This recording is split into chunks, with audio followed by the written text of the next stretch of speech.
paz do Senhor, irmãs. Mais uma vez aqui juntas, para a gente estudar o nosso livro tão abençoado, que a gente tem aprendido tanto, né? Que Deus usou como instrumento para abençoar a nossa vida. Então, o título de hoje, da lição 5, da parte 2 do nosso livro, tem como título Brilhe. E aqui fala muito sobre a luz, o sal, sermos luz. E eu não podia deixar de estar meditando com as irmãs numa outra coisa. Os critérios que precisam para a gente ser luz. Ou seja, eu preciso fazer com vocês 2 vídeos. Eu quero falar só sobre os critérios para a gente ser luz, e depois um outro vídeo falando do brilho que o livro sugere para que a gente seja.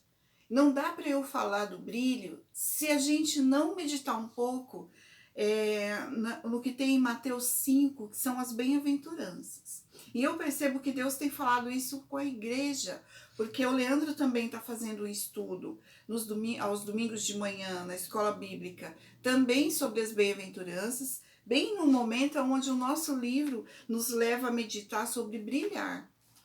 E também o pastor também tem falado sobre as bem-aventuranças. Então, se Deus está nos levando para meditar nessa passagem, a gente precisa estar bem atenta nesse assunto.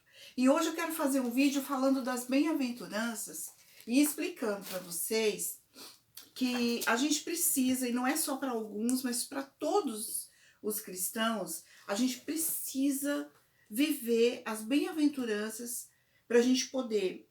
Lá embaixo a gente vê na continuação da leitura que para sermos sal e sermos luz e brilhar e fazer a diferença, a gente tem que estar dentro disso daqui que Jesus ensinou.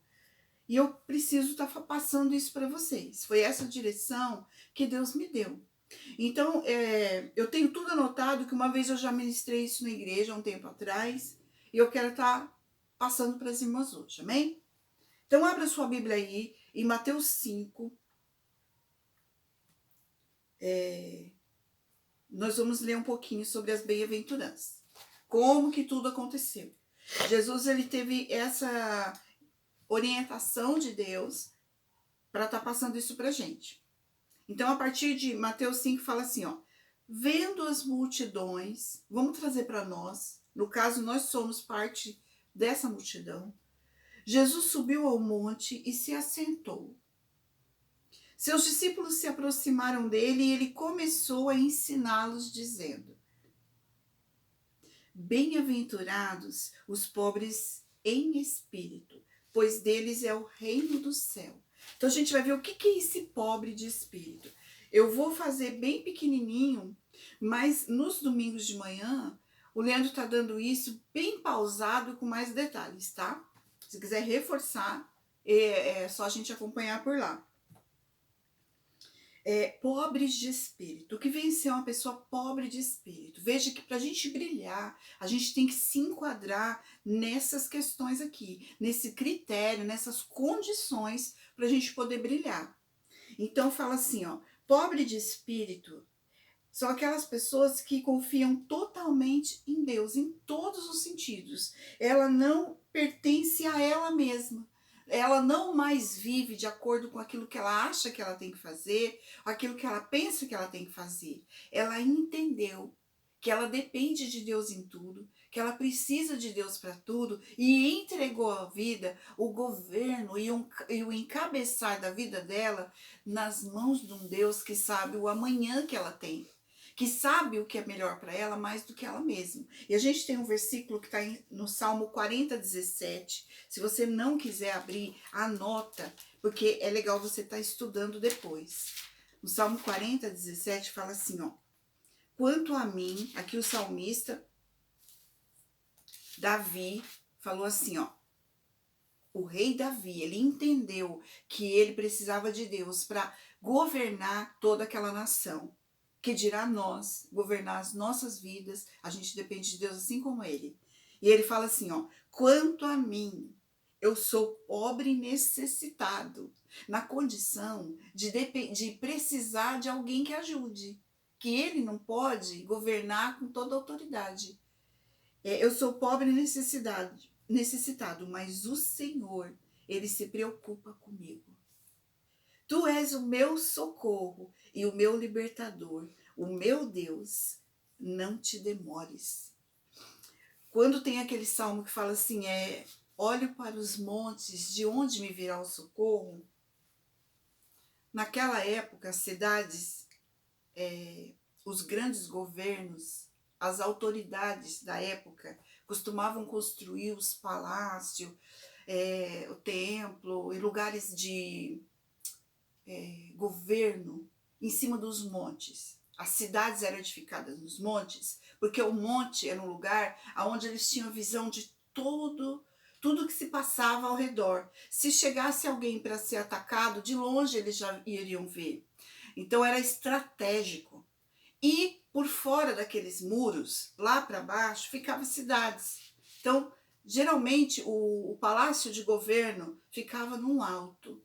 E toda a cidade, quando ela precisava de uma orientação, quando ela precisava de uma decisão em relação ao governo da vida delas, elas olhavam para o palácio, esperando do governo quando que ia ter aumento de impostos, quando que não ia ter aumento de impostos, quando que o governo ia dar alguma direção, porque era assim, se lá o rei, ele decretasse que ia adorar deuses esse ou aquele, todo o povo tinha que adorar. Se decretasse que era só o Deus de Israel, então todos tinham que adorar o Deus de Israel. Então tudo vinha desse governo. Quando o Salmo fala assim, olho para os montes, de onde me vem o socorro? Então era comum as pessoas olhar para o governo, olhar para o palácio e esperar a direção das coisas. Então o que o salmista diz? Olho para os montes e de onde me vem o socorro? Ele vai além. Ele fala assim, vem de Deus que criou os céus e a terra. Então, além de todo o governo, ele tinha um Deus que era mais do que aquilo e que todo o socorro dele vinha desse Deus. Então ele fala lá no salmo que a gente acabou de ver que o socorro vem de Deus. Então esse é o espírito, é a pessoa pobre de espírito, saber que tudo dela vem de Deus. Os que choram, bem-aventurados os que choram, né? No 4. Bem-aventurados os que choram, pois serão consolados. Esse choro é um choro de arrependimento pelo pecado. Pelo meu pecado, pelo pecado da minha família, pelo pecado da humanidade, do meu país. Então é um choro que, por exemplo, assim, a pessoa quando ela está cega, pecando, ela até fica feliz, de certa forma, das conquistas que ela tem dentro daquele quadro de pecado. E isso não pode estar na nossa vida. O crente, o cristão, ele peca como um deslize, foi um erro. Não foi uma coisa comum dele fazer. Ele pecou e errou, ele escorregou, pecou, aconteceu. E aquilo tem que causar nele um extremo arrependimento, uma extrema dor, um choro terrível que dá aquela tristeza, porque ele entristeceu o seu Senhor.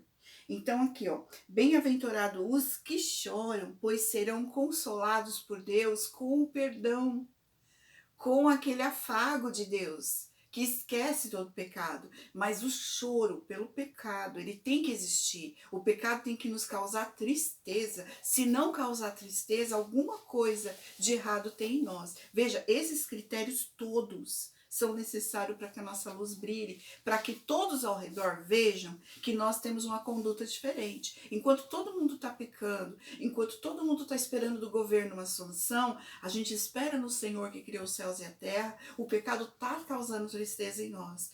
E com isso a gente está pregando a palavra com as nossas atitudes, nós estamos brilhando. Continuando aqui para a gente não demorar, porque eu não quero fazer muito longo para não estar cansando as irmãs. 3, né? Aqui 3 para mim, mas aqui tá versículo 5. Bem-aventurado os humildes, ou seja, os mansos, pois eles receberão a terra por herança.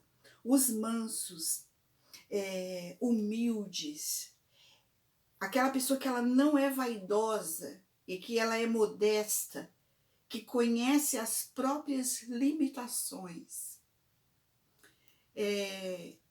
Tudo que você faz, tudo que você tem, foi Deus que te deu.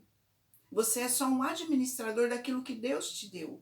Uma vez colocada a vida no governo do Senhor, Ele que te dá todas as coisas. E você só cuida daquilo que Ele te deu. A sua casa, foi Deus que te deu. Os seus filhos, foi Deus que te deu. O seu trabalho, foi Deus que te deu.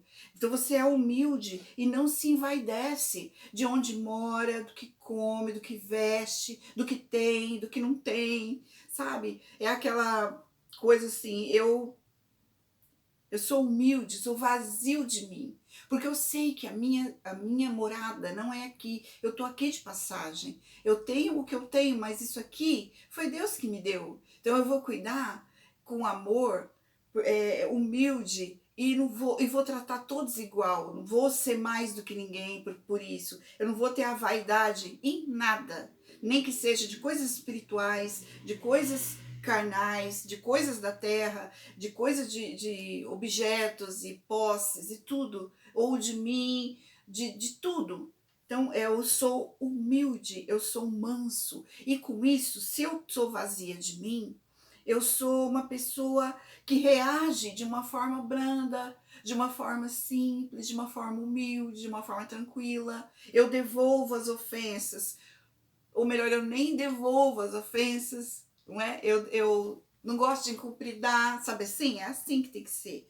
Não gostar de ficar estendendo briga, contenda, essas coisas. Então eu sou manso. E aqui diz que os mansos, os humildes, eles vão receber a terra por herança, a nossa eternidade por herança, porque é isso que importa, né? Nada do que a gente tenha aqui vai valer de alguma coisa, a não ser que seja para a glória de Deus, a não ser que seja para juntar tesouros no céu.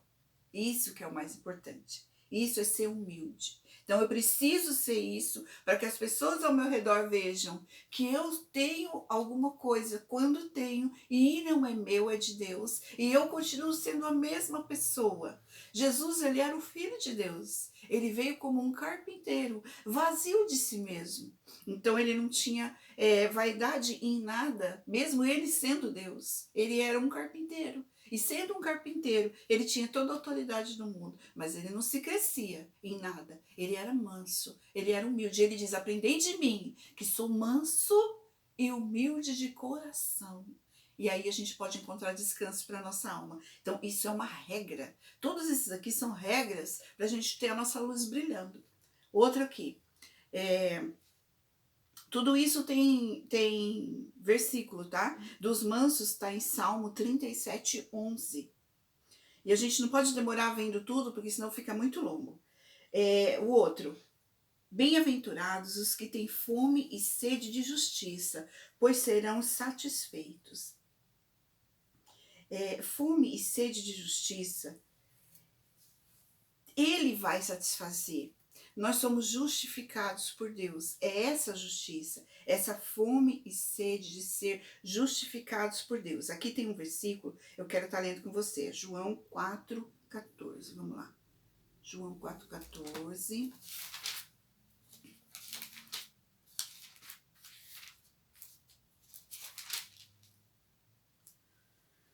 Vamos ver aqui. Aqui, ó.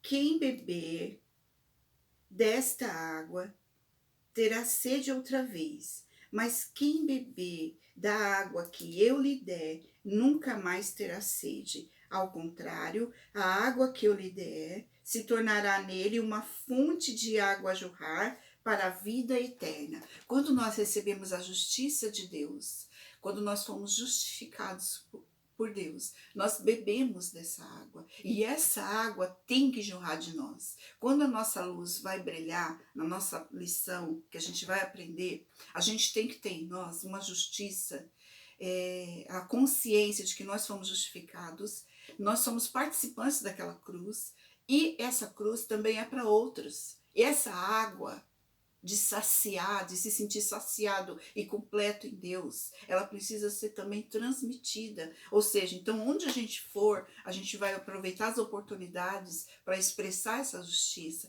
para essa água jorrar, para a salvação alcançar.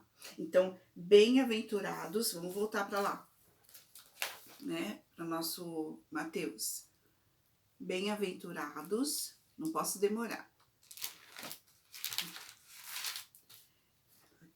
Os que têm fome e sede de justiça, pois serão satisfeitos. Então é assim, ó, eu tenho uma fome e uma sede, que são os instintos principais da minha sobrevivência. Então eu preciso dessa água, eu dependo dela. Então eu preciso passar para as pessoas que sem Deus não tem como elas serem satisfeitas e essa sede ser saciada. Como eu saciei em Deus, eu preciso transmitir esse saciar para as pessoas, através da pessoa de Jesus, para que eles bebam dessa água também. Então, isso é ter fome e sede de justiça. Outro. Bem-aventurados os misericordiosos, pois obterão misericórdia. Misericordioso é uma pessoa bondosa. Mateus 9,13, vamos lá? Aqui mesmo, facinho. Mateus 9,13.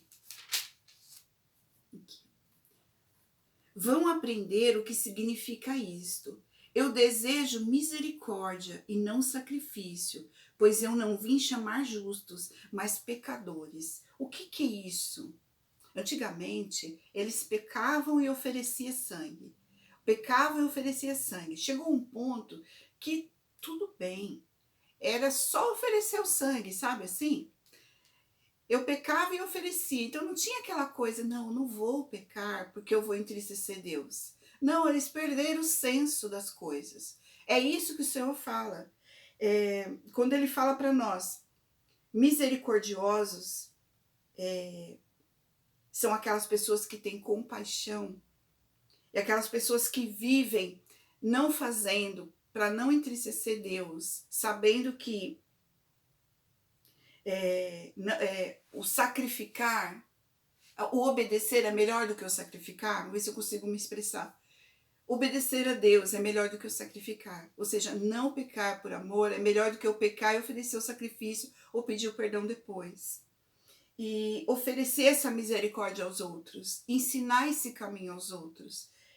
Agir com misericórdia, agir com compaixão, sabendo que essas pessoas, como Jesus olhou e viu todo aquele povo perdido, assim nós olhamos e vemos esse povo perdido. Esse olhar misericordioso, sabendo que essas pessoas pecam sem a noção da gravidade que elas estão fazendo e afrontando o Senhor. Então, a misericórdia de levar a elas esse amor a Deus a ponto delas não pecarem por amor, e não para oferecer um sacrifício depois, fazer uma promessa ou qualquer coisa que as pessoas tentam fazer.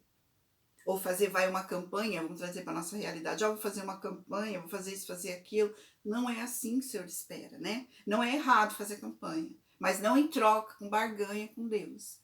Então, esses são os misericordiosos. A gente leu, tá, em Mateus 9,13. Puros de coração, voltando para lá.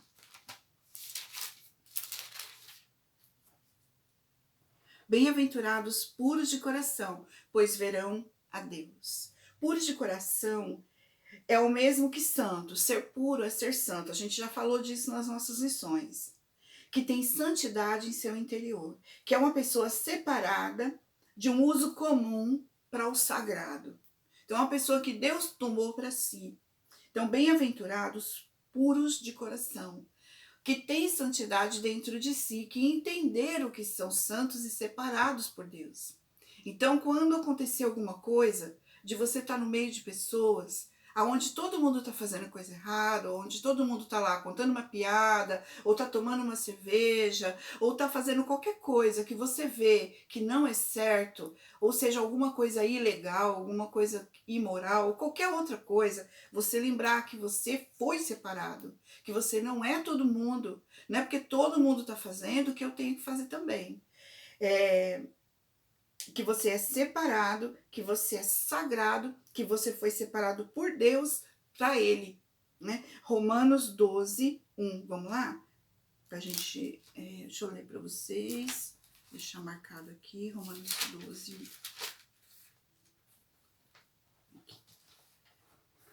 Portanto, irmãos, rogo pelas misericórdias de Deus que se ofereçam em sacrifício vivo, santo e agradável a Deus. Este é o culto racional de vocês. Não se amoldem ao padrão deste mundo, mas transformem-se pela renovação da sua mente, para que sejam capazes de experimentar e comprovar a boa, agradável e perfeita vontade de Deus. O mundo tem que olhar para nós e ver que a gente tem um molde diferente. A gente fala diferente, a gente veste diferente, nós somos diferentes. Por isso nós somos santos e nós somos puros, diferente. Certo? O último. Bem-aventurados os perseguidos por causa da justiça, porque deles é o reino de Deus. Tudo isso que a gente viu, todos esses critérios e regras para a gente ter a nossa luz brilhando, isso vai incomodar. Porque a gente vai ser diferente no mundo pecador. A gente vai incomodar. E não se incomode com isso. Esse último versículo que eu li fala, ó, bem-aventurados os perseguidos por causa da justiça. Lembra da justiça? A necessidade de jorrar essa água dentro de nós. Então, nós vamos sofrer perseguição, calúnia, apontar de dedo, nós vamos ser os caretas, né? Vamos ser os errados. É uma coisa absurda, mas hoje ser cristão é o errado. E não ser cristão é o certo no critério aí fora. Então, isso pode gerar uma perseguição. Mas olha que lindo aqui, ó. Olha como vale a pena. Bem-aventurados serão vocês quando, por minha causa, por causa disso tudo aqui que a gente leu, que a gente precisa se enquadrar, bem-aventurados vocês serão quando vocês forem insultados, perseguidos, levantarem calúnias contra vocês. Alegrem-se e se regozijem, porque grande é a sua recompensa nos céus, não aqui. Pois a mesma forma perseguiram os profetas que viveram antes de vocês. Aí depois vem, porque vocês são o sal da terra. Mas se o sal perder o sabor, como restaurá-lo? Não servirá para nada, exceto para ser jogado fora e pisado pelos homens. Precisamos fazer a diferença. Vocês são luz do mundo. Não se pode esconder uma cidade construída sobre um monte. E também ninguém acende uma candeia para colocar debaixo de uma vasilha. Ao contrário, ela tem que ser colocada no lugar apropriado. Assim ela ilumina todos que estão na casa. Assim brilhe a luz de vocês diante dos homens, para que vejam as suas boas obras e glorifiquem o Pai de vocês que está nos céus. Então, a gente precisa estar exalando tudo isso, vivendo tudo isso. Isso tem que estar emanando da gente, para a gente ter a nossa luz brilhando, senão não tem como. Então, eu quero orar com você, para que a gente venha se enquadrar nisso sempre. E a gente vai ter inúmeras oportunidades. Não se preocupe se incomodar pessoas. Não se preocupe, tá bom? Vamos orar. Deus poderoso, é no nome do teu filho que nós oramos e agradecemos, ó Pai. Porque o Senhor nos colocou numa visão e num mover diferente. O Senhor espera de nós, Pai, a que essas bem-aventuranças se cumpram na nossa vida. Esse critério, essas regras de conduta, Pai, nos ajude, Senhor, a nós vivemos isso, para que a glória do Pai seja vista em nós, para que a glória do Senhor seja vista em nós e o Senhor seja exaltado na nossa vida. Pode incomodar muitos, poucos, não sei. Nos dá graça, Pai, para entendermos o que fazer, como viver assim, para a glória do seu nome. Nós te louvamos, Pai, e te agradecemos pela grande oportunidade. Amém. Amém, irmãs? Fica na paz do Senhor.